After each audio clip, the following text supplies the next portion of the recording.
जय श्री कृष्ण चैतन्य प्रभु नित्यानंद श्री अद्वैत गदाधर शिवासादि गौर भक्तवृंद।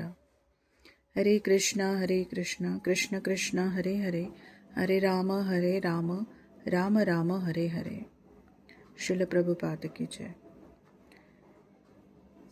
श्रीमद् भागवतम स्कंद क्रमांक 1 अध्याय क्रमांक 8 श्लोक क्रमांक 16। मामंस्था हेतदाश्चर्यं सर्वाश्चर्यमयेच्युते य इदं मायया देव्या सृजत्यवती हंत्यजः। हे ब्राह्मण, सर्व प्रकारच्या आश्चर्याने पूर्ण अशा अच्युत भगवंतांच्या लीलामध्ये विस्मित होण्याचे काही कारण नाही। स्वतः अजन्मा असूनही ते स्वतःच्या दिव्य शक्तीने भौतिक विश्वाची उत्पत्ती, पालन आणि संहारही करतात। तात्पर्य, भगवंतांची कार्ये प्राण्याच्या एवढ्याशा मस्तिष्काला नेहमीच अनाकलनीय असतात। भगवंतांना काहीच अशक्य नाही, परंतु त्यांची सर्व कृत्ये आपणासाठी विस्मयकारक असतात। याप्रमाणे भगवंत नेहमीच आपल्या कल्पनेच्या मर्यादेबाहेर असतात। ते सर्व शक्तिमान, सर्वपूर्ण ईश्वर आहेत। ते 100% पूर्ण आहेत आणि इतर अर्थात नारायण, ब्रह्मा, शिव, देवता आणि इतर प्राणी हे वेगवेगळ्या टक्केवारीने पूर्ण आहेत। कोणीही भगवंता समान नाही आणि अधिकही नाही, त्यांना प्रतिस्पर्धी नाही। श्लोक क्रमांक 17। ब्रह्म तेजो विनिर्मुक्तेरात्मजे सह कृष्णया प्रयाणाभिमुखं कृष्णामीदमाह पृथा सती। ब्रह्मास्त्राच्या तेजापासून वाचलेली भगवतपरायणा सती कुंती, तिचे 5 पुत्र, द्रौपदी हे सर्वजण जेव्हा भगवान श्रीकृष्ण परत जाण्यासाठी निघाले तेव्हा त्यांना म्हणू लागले। तात्पर्य, या ठिकाणी कुंती देवीचे तिच्या श्रीकृष्णाविषयीच्या अनन्य भक्तीमुळे सती म्हणून वर्णन केलेले आहे। श्रीकृष्णांना केलेल्या तिच्या प्रार्थनावरून तिचे मनोभाव कळतील। भगवंतांचा अनन्य भक्त संकटातून मुक्तता व्हावी यासाठी देखील कोणा जीवाकडे अथवा देवतांकडे पाहत नाही। पांडवांच्या परिवाराचा हाच स्वभाव विशेष होता। ते श्रीकृष्णा वाचून काही जाणीतच नव्हते आणि म्हणून भगवंत त्यांना सर्व प्रसंगी सर्व दृष्टीने सहाय्य करण्यास सिद्ध असत। हा भगवंतांचा दिव्य स्वभाव आहे। भक्तांचा भार ते सांभाळतात। यासाठी कोणीही अपूर्ण जीवमात्रांकडून अथवा देवतांकडून सहाय्याची अपेक्षा करू नये, तर भगवान श्रीकृष्णांच्या सहाय्याचीच अपेक्षा ठेवावी। ते आपल्या भक्तांचा सांभाळ करण्यास समर्थ आहेत। शुद्ध भक्त भगवंतांकडे केव्हाही सहाय्याची मागणी करीत नाही, परंतु भगवान आपण होऊनच सहाय्य देण्यास आतुर असतात।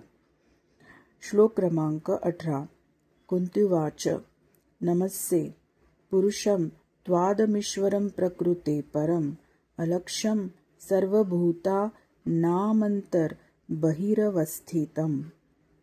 हे कृष्ण, मी तुम्हाला नमस्कार करते, कारण तुम्ही आद्य पुरुष असून प्रकृतीच्या गुणाने प्रभावित होत नाही। तुम्ही प्रत्येक गोष्टीच्या आत तथा बाहेर आहात आणि तरीही सर्वांसाठी अदृश्य आहात। तात्पर्य, भगवान हे कुंतीचे पुतणे म्हणून वावरत असले तरी श्रीमती कुंतीला कृष्ण हे मूळ भगवान आहेत याची चांगली जाणीव होती। अशी विदुषी स्त्री स्वतःच्या पुतण्याला नमस्कार करण्याची चूक करणार नाही, म्हणून ती त्यांचा भौतिक ब्रह्मांडापलीकडचा परम पुरुष असा उल्लेख करून बोलली। जरी सर्व जीवसुद्धा दिव्य आहेत, तरी कोणीही मूळ आणि अच्युत असा नाही। भौतिक प्रभावामुळे जीव मात्रे पतित होऊ शकतात, परंतु भगवंतांबाबत तसे होत नाही। म्हणून वेदामध्ये जीवमात्रांचा प्रमुख नित्यो नित्यानां चेतनश्चेत नाम असे त्यांचे वर्णन केले आहे. जीव अथवा चंद्र किंवा सूर्य यासारख्या देवता काही प्रमाणात ईश्वरच आहेत, पण त्यापैकी कोणीही श्रेष्ठ ईश्वर किंवा आत्यंतिक नियंत्रक नाही. श्रीकृष्ण परमेश्वर किंवा परमात्मा आहेत. ते आत बाहेर अवस्थित आहे. ते श्रीमती कुंती देवीचे पुतणे म्हणून जरी तिच्या समोर होते तरीही ते तिच्यात आणि सर्वात होते. भगवद्गीतेत भगवान म्हणतात, मी प्रत्येकाच्या हृदयात निवास करतो. माझ्यामुळेच स्मृती विस्मृती ज्ञान होत असते. सर्व वेद मला जाणण्यासाठीच आहेत, कारण मीच वेदांचा कर्ता असून मीच वेदांची शिकवण देणारा आहे. कुंतीदेवी ठामपणे म्हणते की भगवंत सर्व प्राणीमात्रांच्या आत आणि बाहेर सर्वत्र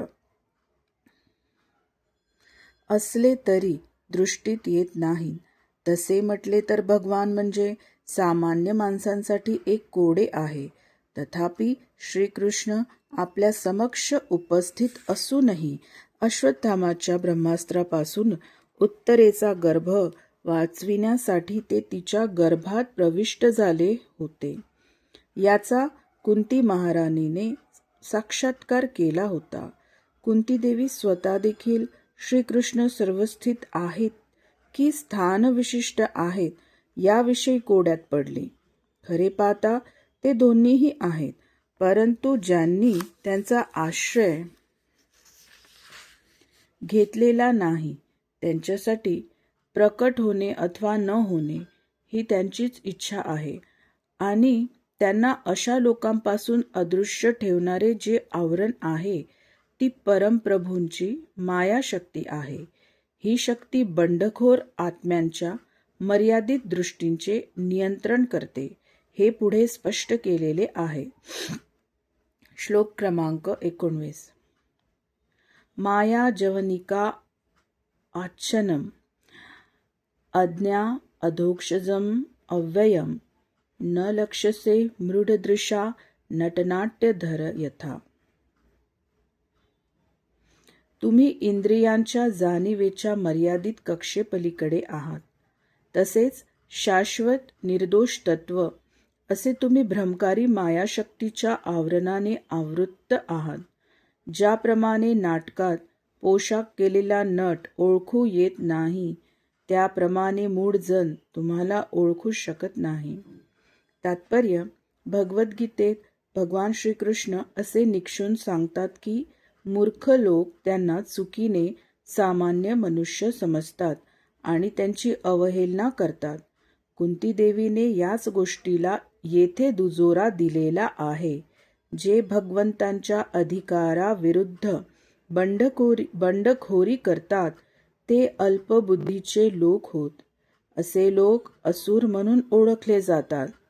असुर भगवंतांचा अधिकार मानित नाही. जेव्हा भगवंत राम, नृसिंह, वराह या रूपाने अथवा स्वतःच अवतरित होतात, तेव्हा ते मनुष्याला शक्य नसलेली अनेक अद्भुत कार्ये प्रदर्शित करतात. भगवान श्रीकृष्णांनी मानवांसाठी अशक्य असलेली अशी कार्ये त्यांच्या मातेच्या मांडीवर खेळण्याच्या अवस्थेपासून प्रदर्शित केलेली आहे. आपल्याला भागवताच्या 10व्या स्कंदात ही गोष्ट आढळून येईल. पूतना राक्षसीने श्रीकृष्णांना ठार मारण्याच्या विचाराने आपल्या स्तनांना विष लावले होते, परंतु एखाद्या बालकाप्रमाणे त्यांनी तिचे स्तनपान केले आणि प्राण देखील ओढून घेतले. अशा रीतीने त्यांनी तिला ठार मारले. तसेच त्यांनी वृंदावन वासियांना संरक्षण देण्यासाठी जसे बालक श्वानछत्र उचलून घेते तसा गोवर्धन पर्वत कित्येक दिवस उचलून धरला. पुराणे, इतिहास, उपनिषदे इत्यादी अधिकृत वैदिक साहित्यात वर्णित झालेली भगवंतांची दिव्य स्तरावरील अशी काही अद्भुत कार्ये आहेत. त्यांनी भगवद्गीतेच्या रूपाने आश्चर्यकारक शिकवण दिलेली आहे. त्यांनी नायकाच्या भूमिकेत गृहस्थाच्या भूमिकेत, आचार्यांच्या भूमिकेत आणि वैराग्याच्या भूमिकेत आश्चर्यजनक कर्तृत्व शक्तीचा परिचय दिला आहे. व्यास, देवल, असित, नारद, मध्व, शंकर, रामानुज, श्री चैतन्य महाप्रभू, जीव गोस्वामी, विश्वनाथ चक्रवर्ती, भक्तिसिद्धांत सरस्वती आणि परंपरेतील इतर सर्व आचार्य अशा सर्व अधिकारी व्यक्तींनी त्यांचा पूर्ण पुरुषोत्तम भगवान म्हणून स्वीकार केला आहे. अधिकृत साहित्यात अनेक ठिकाणी त्यांनी स्वतः असे घोषित केलेले आहे. असे असूनही राक्षसी मनोवृत्ती असलेला मनुष्यांचा एक असा वर्ग आहे की तो भगवंतांना परम अद्वितीय सत्य म्हणून स्वीकारण्यास सिद्ध नसतो. याचे कारण काही अंशी त्यांचे अल्पज्ञान आणि त्यांचा रुजलेला हटवादीपणा हे असून पूर्वायुष्यात आणि या जीवनात केलेल्या दुष्कृत्यांचा तो परिणाम आहे. भगवान श्रीकृष्ण समोर होते तरीही असे लोक त्यांना ओळखू आले नाहीत. अडचण अशी आहे की जे आपल्या अपूर्ण इंद्रियांच्या जाणीवेवरच सर्वस्वी अवलंबून आहेत त्यांना श्रीकृष्ण हे परम भगवान असल्याचा साक्षात्कार होणे कठीण आहे. असे लोक आधुनिक विज्ञानवाद्यांसारखे आहेत. त्यांना प्रायोगिक ज्ञानाने सर्व काही जाणून घ्यावयाचे असते, परंतु अशा अपूर्ण प्रायोगिक ज्ञानाने परमपुरुषाला जाणता येणे शक्य नाही. या ठिकाणी भगवंतांना अधोक्षज असे म्हटले आहे. अधोक्षज म्हणजे प्रायोगिक ज्ञानाच्या कक्षेपलीकडे असलेले. आपली सर्व इंद्रिये अपूर्ण आहेत. आपण प्रत्येक गोष्ट आणि सर्वच गोष्टी आपल्या निरीक्षणात असल्याचा दावा करतो, परंतु आपल्याला हे स्वीकारायलाच हवे की काही विशिष्ट भौतिक स्थितीतच आपण वस्तूंचे अवलोकन करू शकतो आणि त्याही आपल्या नियंत्रणाबाहेर आहेत. भगवंत इंद्रियजन्य जाणीवेच्या कक्षेपलीकडे आहेत. कुंती महाराणी बद्ध जीवांच्या या उणिवेचा स्वीकार करते आणि स्त्री वर्गाच्या बाबतीत याचा ती विशेषतः स्वीकार करते, कारण त्या मूलतःच अल्पबुद्धिमत्तेच्या असतात. अल्पबुद्धीच्या लोकांकरिता मंदिरे, मशिदी, चर्च ही असायला हवीत, कारण त्यामुळे ते भगवंतांचा अधिकार समजून घेण्याकरिता त्यांच्याविषयी श्रवण करू शकतील. अल्पबुद्धीच्या लोकांकरिता आध्यात्मिक जीवनाचा असा प्रारंभ नितांत आवश्यक आहे. मूढ लोकच केवळ अशा उपासना स्थळांच्या स्थापनेला कमी महत्त्व देतात, परंतु जनसामान्यात आध्यात्मिक मूल्यांचा स्तर उन्नत होण्यासाठी यांची आवश्यकता आहे. साधारणपणे मंदिरे, मशिदी, चर्च यामध्ये जाऊन परमेश्वराच्या अधिकारापुढे नतमस्तक होणे हे एका प्रगत भक्ताला भगवंतांच्या सक्रिय सेवेद्वारा त्यांचे चिंतन करणे जितके लाभदायक आहे तितकेच अल्पबुद्धीच्या स्तरावरील व्यक्तींना लाभदायक आहे. श्लोक क्रमांक 20. तथा परमहंसानां मुनीनाम मलात्मनां भक्तियोग विधानार्थम कथम पश्येम ही स्त्रिय. तसेच चित आणि जड यातील अंतर जाणण्या इतकी ज्यांची मने शुद्ध झालेली आहेत अशा थोर अध्यात्मवाद्यांच्या आणि थोर दार्शनिक तत्वार्थ्यांच्या हृदयात दिव्य प्रेममय सेवेचे विज्ञान कार्यान्वित करण्यासाठी तुम्ही स्वतः अवतार घेत असता. मग आम्ही स्त्रियांनी तुम्हाला निश्चितपणे कसे बरे जाणावे? तात्पर्य: मोठमोठ्या दार्शनिकांना, तार्किकांना देखील भगवत स्वरूपाची ओळख होणे शक्य नसते. उपनिषदात असे म्हटले आहे की परमसत्य परमेश्वर सर्वश्रेष्ठ तत्वचिंतकाच्या चिंतन शक्तीच्या कक्षेपलीकडे आहे. अत्याधिक अध्ययनाने किंवा अत्यधिक बुद्धीने त्यांना जाणता येत नाही. ज्यांच्यावर त्यांची कृपा आहे तेच त्यांना जाणू शकतात. दुसरे त्यांच्याविषयी वर्षानुवर्षे विचार करीत असले तरीही ते जाणणे शक्य होणार नाही. कुंती महाराणीने एका सरळ मनाच्या स्त्रीच्या भूमिकेतून याच सत्य गोष्टींचे समर्थन केलेले आहे. स्त्रिया सामान्यपणे दार्शनिकांप्रमाणे तर्क करण्यात असमर्थ असतात, परंतु त्यांना भगवत कृपा प्राप्त होते, कारण त्या भगवंतांच्या सर्व श्रेष्ठत्वावर आणि सर्व शक्तिमत्वावर तत्क्षणी विश्वास करतात आणि सर्वतोभावे भगवंतांना प्रणाम करतात. भगवंत दयाळू आहेत. कुणी मोठा दार्शनिक आहे म्हणून ते त्याच्यावर कृपा दर्शवितात असे नाही. ते हेतूचा प्रामाणिकपणा जाणतात. या कारणामुळेच साधारणतः स्त्रिया मोठ्या संख्येने कोणत्याही धार्मिक कार्यात एकत्र येतात. सर्व देशात, सर्व धर्मपंथात पुरुषांपेक्षा स्त्रियांना अध्यात्मात अधिक आवड असल्याचे आढळून येते.